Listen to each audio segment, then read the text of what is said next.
She announced, "I've been injecting you with testosterone blockers in your sleep for feminism." I calmly said, "Interesting." Then I had my hair tested, filed attempted poisoning charges, and called the FBI. The SWAT team raided during her gender studies presentation. This is going to sound completely unbelievable. If I hadn't lived through it, I'd be the first one calling, but every word is true and I've got the court documents to prove it.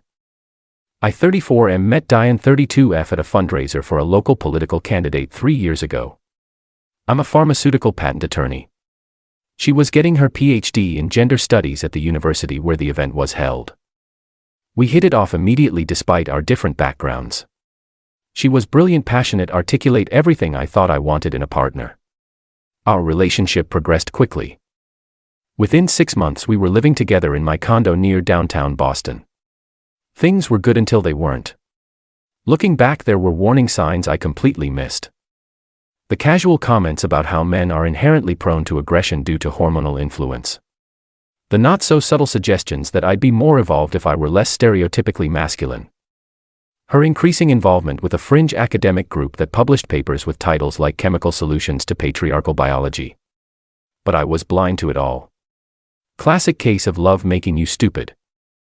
About a year into our relationship, I started experiencing strange symptoms. Fatigue, brain fog, decreased muscle mass despite maintaining my workout routine, low libido, mood swings. I initially chalked it up to stress. I was working on a major case involving patent infringement for a blockbuster drug, putting in 70-hour weeks. When the symptoms persisted, I saw my doctor. Blood tests showed my testosterone levels were abnormally low for my age. He suggested testosterone replacement therapy but wanted to investigate why my levels had plummeted before starting treatment. Have you been exposed to any endocrine disrupting chemicals? Changed your diet drastically? Started any new medications? He asked. None of the above. He ordered more tests but nothing conclusive came back. I started the therapy but oddly my levels weren't responding as expected.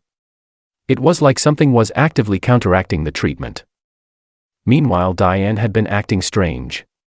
She seemed almost gleeful about my condition. She'd make comments like, "You're much nicer when you're not so amped up on testosterone." Or, "I love that you're getting in touch with your feminine side."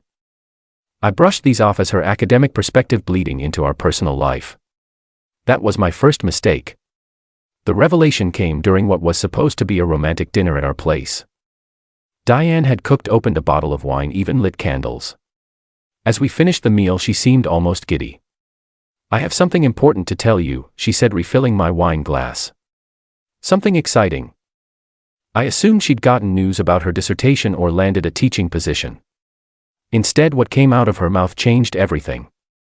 "I've been working on an independent research project," she began, her eyes bright with what I now recognize as fanaticism, examining the effects of reduced testosterone on behavioral patterns in cisgender males.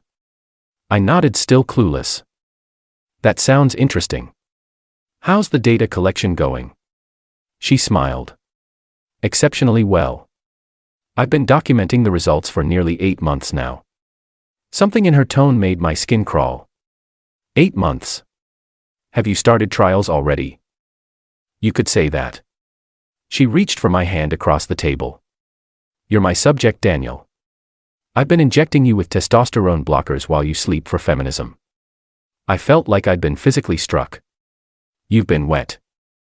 My voice rose with each word, hands shaking with a combination of rage and shock. "Administering a compound that blocks testosterone production and uptake. Just a small dose 3 times a week. The changes have been remarkable. Your aggression levels are down 60%. You've displayed increased empathy. You're less domineering in conversations. It's working exactly as theorized." She said this as casually as if telling me she'd switched our coffee brand. She tried to touch my arm and I jerked away so violently I knocked over my wine glass. That's assault." I managed to say, my mind reeling. "You've been drugging me without consent for an unauthorized human experiment." She waved dismissively. "It's for a greater purpose. My dissertation committee doesn't know the specific methodology, of course, but when they see the results. You're using me as an unwitting test subject for your dissertation." I stood up so quickly my chair fell backward. "That's not just assault, Diane. That's criminal. It's a violation of every medical ethics code in existence. Her expression hardened. This is why I had to do it without telling you.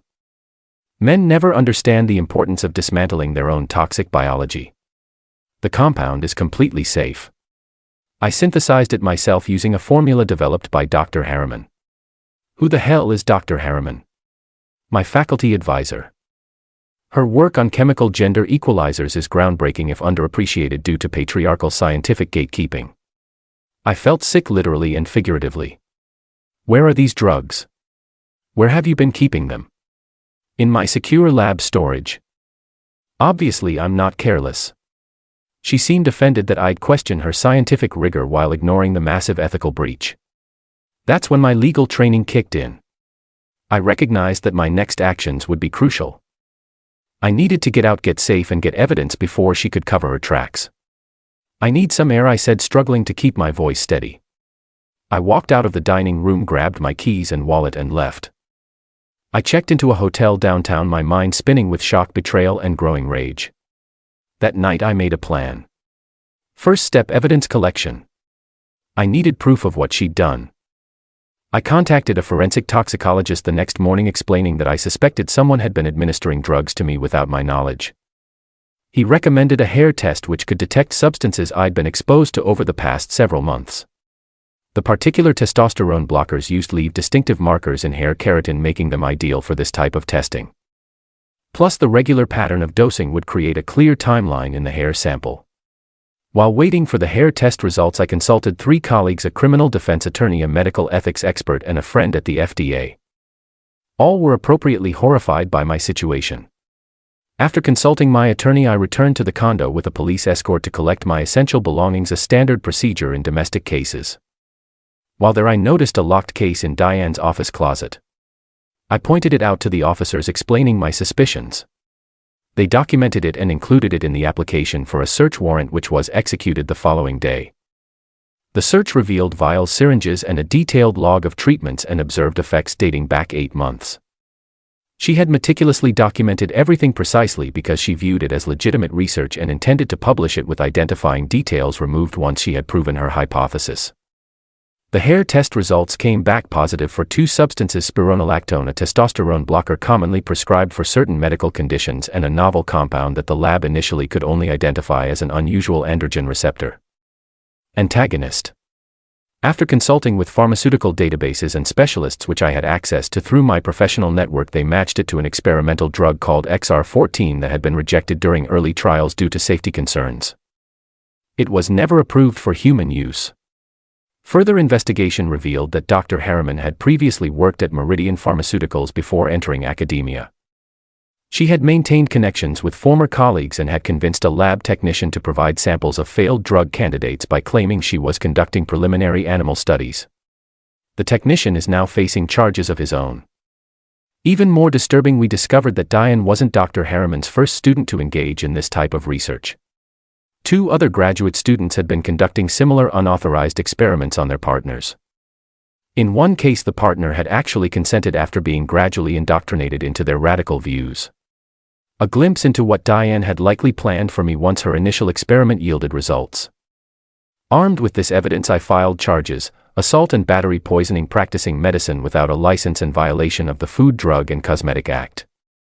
Because the experimental drug XR14 had been illegally imported from a research lab in Switzerland, crossing international borders, and because the university received over $50 million in federal research grants annually, the case fell under FBI jurisdiction.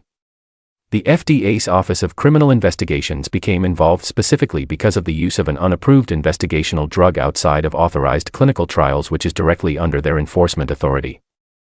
I hadn't spoken to Diane during this time. She'd been calling and texting incessantly, alternating between concern, anger, and attempts to justify her actions as necessary for important research. I documented everything but didn't respond. The investigation proceeded over the next 2 months, building an airtight case. The initial arrest was based on the known substances, while the investigation into the experimental drug and the wider conspiracy continued. Diane was scheduled to present her preliminary findings at a departmental symposium titled Chemical Interventions in Masculine Behavioral Modification, a Case Study. She'd actually sent me an invitation, apparently believing I'd either forgiven her or accepted her warped rationalization. The arrest team consisted primarily of FBI agents and local police, with 2 hazardous materials specialists accompanying them due to concerns about unknown substances. While not a full tactical team, they did come prepared with protective equipment given the unknown nature of the chemicals involved. They timed the arrest for the symposium specifically because it was a controlled environment with minimal risk to bystanders compared to a lab setting. The footage shows Diane at the podium. A PowerPoint slide behind her with a graph labeled Subject D's Testosterone Levels 8-month Decline. As officers stream in, her expression shifts from confusion to disbelief to outrage. What is the meaning of this interruption? She demands, apparently believing it's some kind of academic protest. When the lead agent announces she's under arrest and begins listing the charges, her face goes completely blank. As they handcuff her, she looks directly at the camera and says, "This is exactly the kind of aggressive institutional response that proves my research is necessary. The patriarchy fears chemical equalizers because they threaten male biological dominance." They led her out past stunned faculty and students, some of whom were already frantically Googling the charges, putting together what her case study actually involved. The aftermath was a legal and academic earthquake. Dr. Harriman was immediately placed on administrative leave while the tenure revocation process began. Diane was suspended from the PhD program pending investigation, with formal expulsion coming after an emergency meeting of the ethics committee. The university initially tried to distance itself from Diane's actions, claiming she had acted entirely outside institutional knowledge. However, when my legal team discovered emails showing that another graduate student had previously reported concerns about Dr. Harriman's private research projects to the department chair, who had dismissed them without investigation, their position became untenable. Facing potential punitive damages for negligent oversight, their insurer pushed for settlement. As for Diane, she took a plea deal rather than face a public trial. She's currently serving a 4-year sentence in federal prison, followed by 3 years of supervised release.